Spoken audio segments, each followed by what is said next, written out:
The air in western North Carolina carried a crisp chill that October evening, the kind that made you pull your jacket tighter and quicken your step. Kel, a lanky college sophomore with a penchant for late-night adventures, stood outside the aging apartment complex where he lived, waiting for his friend Mark. The complex, a cluster of low-rise buildings with peeling paint and creaky stairs, was home to a mix of students and locals, its dimly lit corridors buzzing with the energy of youth and possibility. Kel adjusted his flannel shirt, glancing at the flickering streetlight above. It was the early 1990s, a time before cell phones tethered people to constant contact, and plans were made face-to-face, sealed with a handshake or a laugh. Kel and Mark had recently befriended two girls, Sarah and Emily, who lived in an apartment just down the hall. Their friendship had blossomed quickly, born of shared laughter over cheap pizza and late-night study sessions. Tonight, the four had planned to grab dinner at a diner half an hour away, a small escape from the monotony of college life. But first, they were hanging out at Sarah and Emily's apartment, a cozy space cluttered with secondhand furniture and posters of bands like Nirvana and The Cure. The scent of incense lingered in the air, mingling with the faint mustiness of the old building. As the group lounged on the worn couch, Mark, ever the curious one, began poking around the apartment. He opened the coat closet near the front door, rummaging through jackets and scarves. "Hey, check this out," he called, his voice tinged with excitement. He emerged holding a dusty, weathered Ouija board, its surface yellowed with age, the letters and numbers faded but legible. The planchette, a small wooden triangle, sat atop it, its circular window clouded with scratches. "Where'd you get this thing?" Mark asked, grinning. Sarah and Emily exchanged puzzled looks. "That's not ours," Sarah said firmly, her brow furrowing. "I've never seen it before." Emily nodded, stepping closer to inspect it. "Yeah, no way. That thing looks ancient. Maybe it belonged to the last tenants?" The board's sudden appearance unsettled Kel, though he couldn't pinpoint why. Its edges were worn, as if it had been handled countless times, and the wood felt oddly warm to the touch, despite the chill of the unheated closet. The group debated its origins, perhaps a prank by a former resident, or a forgotten relic left behind. Mark, undeterred by the mystery, set the board on the coffee table. "Come on, let's mess with it. It's just a game, right?" Despite their initial hesitation, curiosity won out. The four gathered around the table, the dim light of a single lamp casting long shadows across the room. They placed their fingers lightly on the planchette, giggling nervously as they began asking typical silly questions. "Is there anyone here?" Mark asked, his tone half mocking. The planchette twitched, then slid slowly to yes. Laughter erupted, followed by accusations. "You're pushing it, Mark," Sarah teased. "No way, it's you," he shot back. The questions grew bolder. Emily, emboldened by the group's playful skepticism, asked, "Who are you?" The planchette moved again, spelling out Friend. The word sent a shiver down Kel's spine, though he couldn't explain why. The entity, if it was real, seemed very friendly, answering their questions with a playful tone, even spelling out compliments like Nicehair for Sarah. But when they announced they were done, ready to head to dinner, the planchette lingered on goodbye as if reluctant to let them go. "Kind of disappointed when we said goodbye," Kel later recalled. Mark carefully placed the board back on the top shelf of the closet, ensuring it was secure. The group stood together by the front door, watching as Emily locked it with a satisfying click. Source excerpt. Everyone watching one of the girls lock the apartment securely behind them. They piled into Kel's beat-up sedan and drove to the diner, a half-hour journey through winding mountain roads. The night was clear, the stars bright above the dark silhouettes of the Blue Ridge Mountains. Conversation flowed easily. Music, classes, plans for the weekend. No one mentioned the Ouija board, but Kel couldn't shake the unease it had stirred in him. The diner was a classic Greasy Spoon, its neon sign buzzing faintly in the darkness. Over burgers and milkshakes, the group laughed about the Ouija board, dismissing it as a quirky diversion. Yet Kel noticed subtle shifts in their dynamic. Sarah seemed quieter, her eyes darting to the shadows outside the diner's windows. Emily kept fidgeting with her napkin, shredding it into tiny pieces. Mark, usually the life of the party, was oddly subdued, his jokes falling flat. Kel chalked it up to the late hour, but a nagging feeling persisted. They returned to the apartment complex around 10 p.m., deciding to head to Mark's place to listen to music. His apartment was just a few doors down from Sarah and Emily's, a cluttered bachelor pad with a stereo system that was his pride and joy. As Mark unlocked his door and flipped on the light, the group froze. There on the floor just inside the door was the Ouija board. The planchette sat directly over the word no, its position deliberate and chilling. A scream tore from Sarah's throat, and Emily stumbled backward, clutching Kel's arm. Mark's face drained of color, his keys clattering to the floor. Kel's heart pounded as he stared at the board, its presence impossible. "We locked it in the closet," Emily whispered, her voice trembling. "We were all together the whole time." "How?" The absence of cell phones meant no one could have coordinated a prank, and they had been in each other's sight from the moment they left the girl's apartment to their return. Panic set in. Kel felt tears prick his eyes, a reaction he'd later admit with shame. "I'm ashamed to admit that the girls stopped crying long before I did." The group stood paralyzed, staring at the board as if it might move on its own. The air in the apartment felt heavy, oppressive, as if the walls themselves were watching. "We need to get rid of it," Mark said finally, his voice hoarse. "Now." The decision was unanimous. They couldn't leave the board in the apartment, nor could they risk returning it to the closet. In a frantic rush, they carried it to the parking lot where a rusty fire pit sat unused. Mark doused the board with lighter fluid from his car, and they set it ablaze.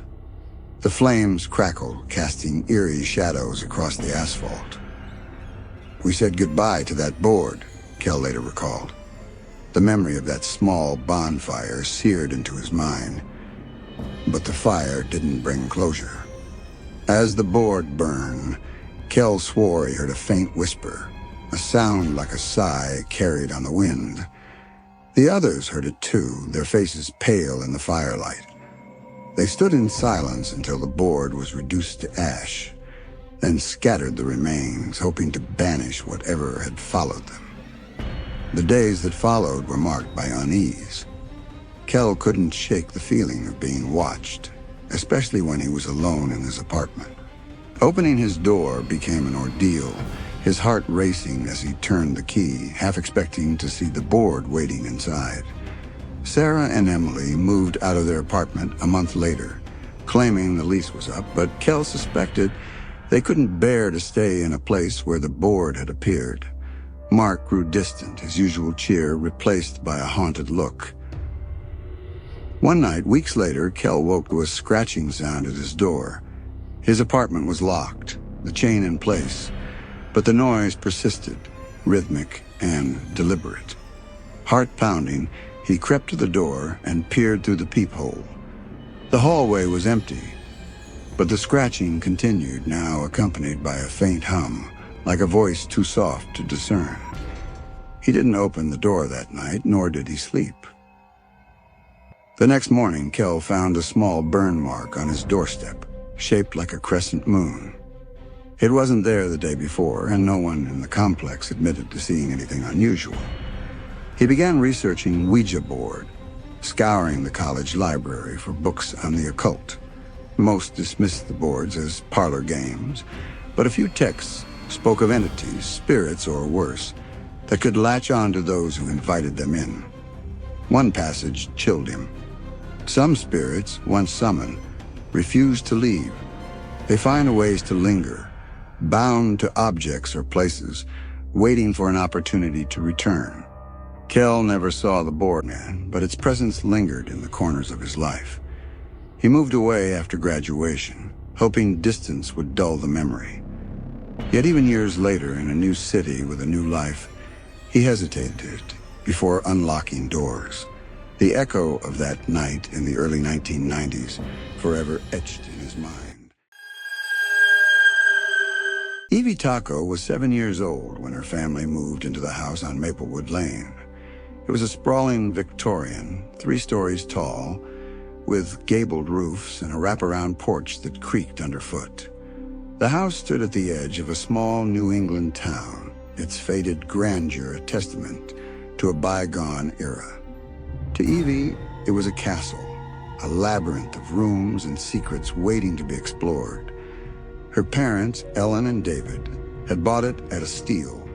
Too good a deal, some neighbors whispered, for a house that had stood empty for nearly a decade. The library was Evie's favorite place. Tucked into the back of the house, it was a long, narrow room with floor-to-ceiling bookshelves, their dark wood polished to a gleam. A single window at the far end let in slivers of light, illuminating dust motes that danced in the air. The books were old, their leather bindings cracked, their pages yellowed. Evie would spend hours there, curled up in a worn armchair, reading fairy tales or running her fingers over the spines, imagining the stories they held. Her older brother, Liam, preferred the attic, where he'd set up a makeshift studio for his model airplanes. Her younger sister, Clara, only 4, stuck close to their mother, trailing her through the kitchen or the garden. But Evie was drawn to the library's quiet, its stillness. It felt like a place where time didn't quite work the same way. The house had its quirks. Doors would creak open on their own. Floorboards groaned at odd hours. Once Evie found a single marble rolling across the dining room floor, stopping at her feet as if placed there. Her father laughed it off. Old houses, he said, had personalities. Her mother was less dismissive, her eyes lingering on the shadows a moment too long, but Evie, young and curious, thought it was magic. It was late summer, the air thick with the scent of cut grass and impending autumn, when the incident happened. Evie would carry it with her for years, a memory that refused to fade, sharp and unsettling as a shard of glass. It was a Saturday night, and the Taco family had been out for the evening. David had taken them to a community fair in town, cotton candy, a Ferris wheel, and a local band playing off-key covers of old rock songs. Clara had fallen asleep in the car on the way home, her head lolling against Evie's shoulder.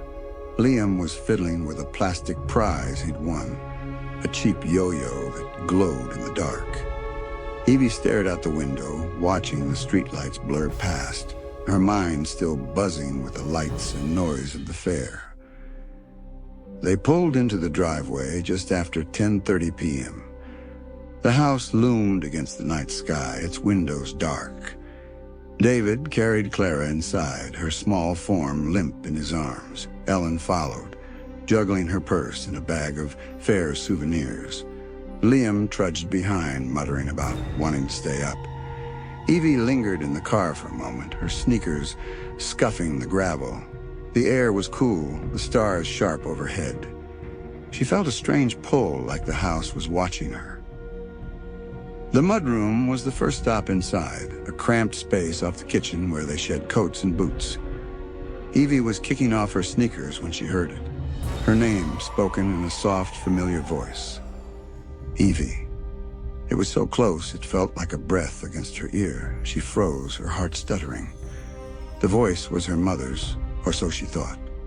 But Ellen was across the room, hanging her coat on a hook, her back to Evie. "Mom?" Evie's voice was small, swallowed by the quiet of the house. Ellen turned, her brow furrowed. "What, honey? Did you just call me?" "No." Ellen's eyes flicked to the doorway leading to the hall. "I didn't say anything." Evie's skin prickled. She was about to shrug it off when she heard it again. Evie? This time it came from farther away, a faint echo that seemed to drift from the direction of the library. The sound was unmistakable.